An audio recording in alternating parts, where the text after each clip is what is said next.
You'd have to be mad to settle here. Hi, Zizaran here with another video, and with not that much happening on PoE, although that is about to change because of the event starting later today.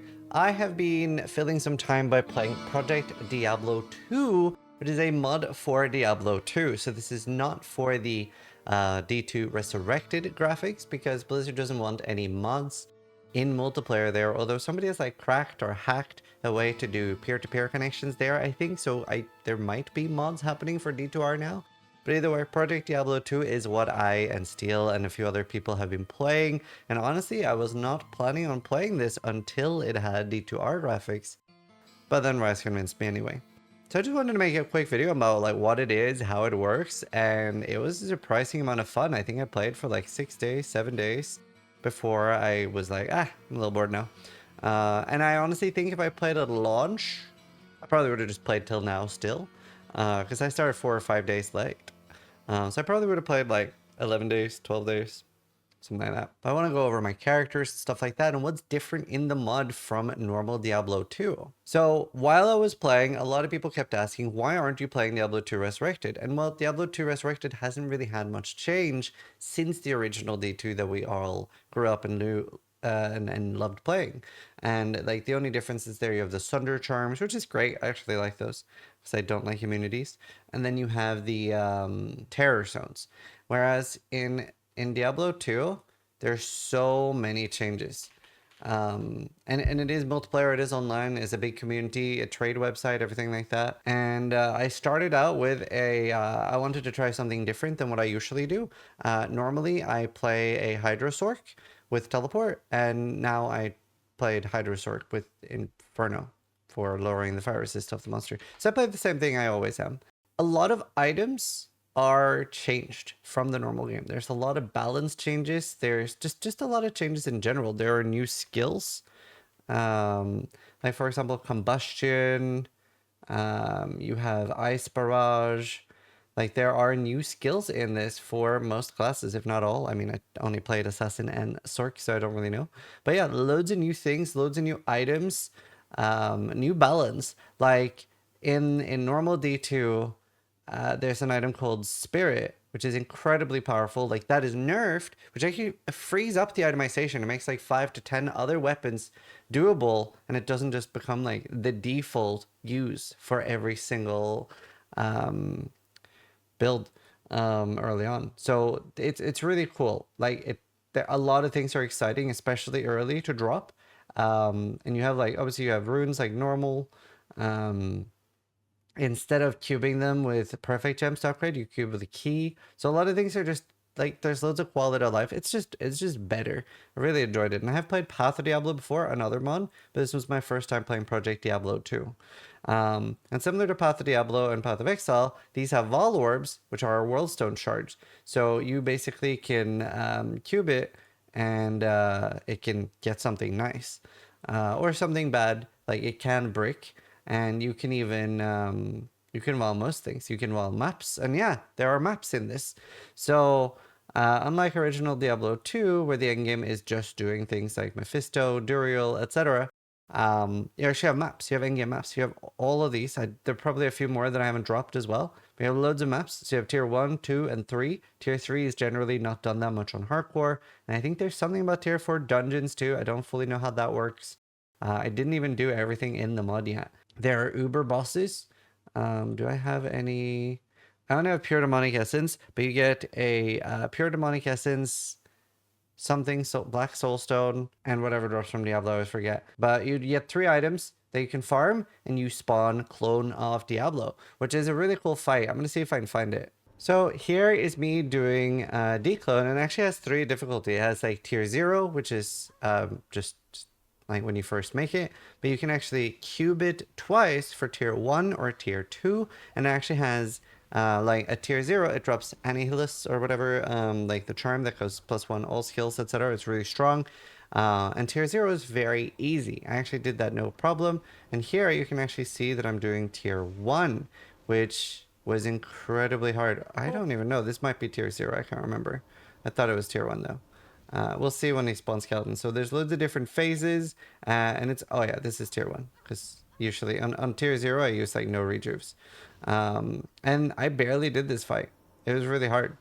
Um, yeah, this was my boss killer. I did have it as a mapper for a while to level up and stuff, and I did like a whirlwind assassin. So you can see here, it summons loads of skeletons, he becomes immortal, and then you have to kill all the skeletons before you actually get to damage him again.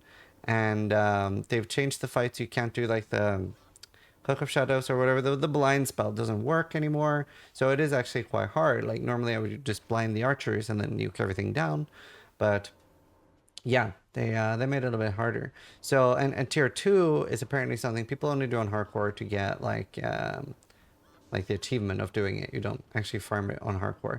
Tier 1 is also really hard. Tier 0, however, really easy. So you do have some difficulty things there. I'm pretty sure you could do tier 0 on a day 1 character. But yeah, no, really fun. I really enjoy that they have bosses. And people might be thinking, oh, it's so cool that they added one boss. And there's actually multiple. There's another boss called Arathma. I didn't even get to do that because I couldn't be bothered switching my gear and buying that because I sort of burnt all my currency doing this. And then there's another boss that just got out of this season called Lucian. So there are 2 other bosses on top of this. And then you have something called Uber Council. And then you have one more thing, I think. I think there's one more thing. But there's some boss stuff in the game, which is really cool. And then Lucian, what that does is it gives you a double corrupt, basically. Like it lets you corrupt an already corrupted amulet. Still has a chance to break, but you know, it could be insanely strong. So honestly, very cool. Because that means you can get like, I don't know. There's some crazy corruptions you can get, like +1 gems on a lot of things. You can get +2 max res on belt and amulet, stuff like that. So that makes items a lot more exciting. I pretty much play with the rule that the item doesn't exist until you vol it. So I ended up losing a lot of really expensive items. I almost died there. Ended up losing a lot of really expensive items. Got like 3 wisp projectors. 2 of them got destroyed. And a lot of cool items in general. These do like shit tons of damage, so you have to like fight behind. You can see I'm kind of getting hit anyway, I think. Brother. It's a little bit buggy. Yeah, no, honestly, just like an absolute blast playing Project Diablo 2. What else is different? Like I said, loads of new skill balance, loads of new items. Wall orbs make like a very big difference. I think there's a few additional rune words too. And they try to like balance it a little bit each season so that new things are fun and different.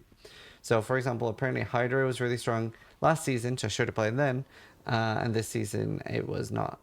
So you can see I have down to my last 4 rejuves for this fight. So I actually barely managed to kill Declone. And it's a very small chance at level 1 that it drops a different item. Apparently they're super expensive. And very small chance at 2 as well. So they just, I guess you just don't get them a lot on hardcore. But they're hard to do on softcore too, because if you fail, you don't have multiple portals. Last portal, boom. So yeah, I don't know. Honestly, really fun experience. I probably would play like timing lining up on the next season. I probably would play the next season as well. To the wire. But I would like to play from the start. And for me, it was nice that I hadn't played Diablo for a while, because if I had played D2 Resurrected recently, I don't think I would have enjoyed it. And the thing that I ended up doing the most was farm Duriel, because in PD2, unlike the normal game, Duriel can be sort of quest bugged. So if you just never talk to Turiel, what ends up happening is that Duriel drops the same loot as Bale, because you have like that quest bonus. So normally, you know, things like Mephisto and Duriel can't drop every item in the game, like Griffins and Crown of Ages. Oops, I'm in the wrong tomb. Crown of Ages and stuff like that. Oh, it just hasn't changed yet. But in this mod, Duriel can. So Duriel, he can drop every single item. Makes him very lucrative to farm. Obviously, it's so fast. The fastest run I did from starting the game to killing Duriel was 23 seconds. So I spammed that and did that. I made like 20, 30 high runes off farming that. And then I just started making like boss killer characters and stuff for fun and trying that out. And honestly, it was maybe a little bit too strong, because it felt to me like I had a lot more success with doing this and Duriel than I did with farming maps or even bosses. So, yeah, fun though. And I enjoy doing that. It feels like a slot machine. And then there's the loads of commands. So I'm going to kill bosses. So I did 1,822 Duriels. Pretty good. Loads of shortcuts. Now, a lot of people might be thinking like, oh, I don't want to play like 20 FPS Diablo.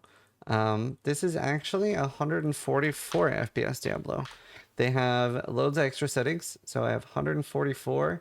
They have loads of graphic features. So if you're thinking like, wow, this does actually look better than Diablo 2 did originally, that's because it does. Original Diablo 2 does not look as nice. So yeah, hope you guys enjoyed the video. It really is fun. You just need a actual Diablo 2 key and a Lord of Destruction key, and the mod itself is free. They run off donations and stuff like that. It's called Project Diablo 2. Super fun. Loads of extra stuff. Obviously, these are shared stash tabs, so that's a big deal too. So you don't need to like mule as much. You still can. Corrupted Annie. And a few of those. Oh, and they have a charm inventory, so you don't have to clog up your actual inventory with charms. Just a lot of fun, a lot of crafting, lots of good stuff to do. Would recommend playing the next season whenever that is. But either way, thanks for watching. So if you liked the video, more importantly, try to die less than I do.